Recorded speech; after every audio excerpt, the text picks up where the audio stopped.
Bachelor. I'm standing here with Kurt from New Hampshire, and you've got something on your mind. Tell me about it. Well, I just was out here flag waving, and I realized that this will be my third time voting for Ron Paul. I got to vote for him in '88 and 2008 and now 2012, and if I have to write him in again. Do you think that Ron Paul would be capable, or that public servants can interact with the public in a manner that's sort of like a win-win solution for both? I think that Ron Paul is probably the person who could do it best because of the repeal. Getting rid of bureaucracy is pretty much the only thing a public servant can do that helps everybody. It's inefficient. The people who used to be bureaucrats can get productive work. The people who used to pay their fees and or their salaries and taxes get cuts in their taxes, and the level of voluntary interaction goes up. I consider that a win for absolutely everybody. Now, you voted for him in '88, then I take it, as when he was a Libertarian Party candidate. I hadn't even heard of him back then. I didn't know much, but at the time I realized that the Reagan Revolution wasn't working. The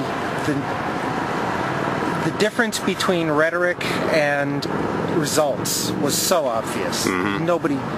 Nobody goes into government promising to cut and then raises everything and doesn't at least have some people realize that there's something wrong here. I saw someone talking about Ron Paul as he's a betrayer of the Reagan legacy because he quit the Republican Party in disgust.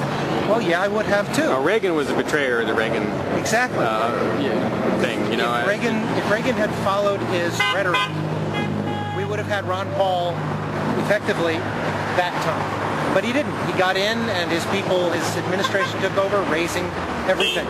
There wasn't a government department that didn't have its budget raised during that period. Even the ones he promised to cut. And, well, I'll be honest, if Ron Paul does the same thing, I'll be mad at him too. Mm-hmm. Well, Reagan, he took a bullet, and it may have had something to do with it. I don't know. Well, I think the bullet came later. That wasn't before he was elected. That was after a couple of years. Oh, well, 6 months, actually, I think. 6 months? Yeah. He wasn't. I don't think it was an intimidation factor for him. As a person, I think he was a perfectly good person. But I think he fell into the trap of thinking government can solve problems. Well, I think he thought it was more important to get rid of the Soviets than to do maybe some other things. Yes. And taking the Soviets out of the picture was done pretty effectively. Yep. But I can't advocate any government program, even that. All right. Thanks, Kurt. An honor and a pleasure.